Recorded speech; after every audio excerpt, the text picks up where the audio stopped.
Happy Halloween, and if you too are carving pumpkins today, we've got some top tips for you for your preparation.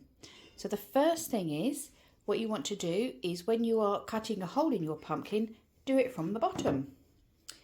Rose here has cut a notch in her pumpkin. You can see a little bit sticking out there and there.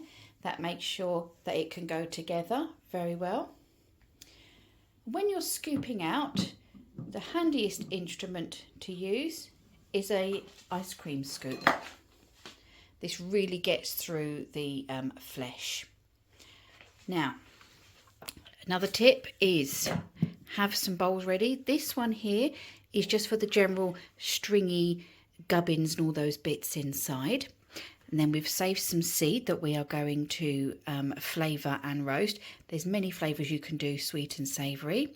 And then our biggest bowl, this is for the flesh. Now I know some people aren't carving out flesh these days, but it is better to do that for if you're using a real candle. You don't get the burnt flesh as much, don't get that smell.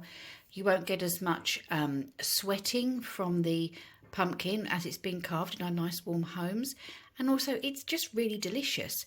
And if you're doing a shadow pumpkin like we are, where you're not carving all the way through, then you do need to take off at least the stuff that's behind your image here. So do check out our other videos which contain recipes for what to do with your pumpkin. I'll link some in the description here.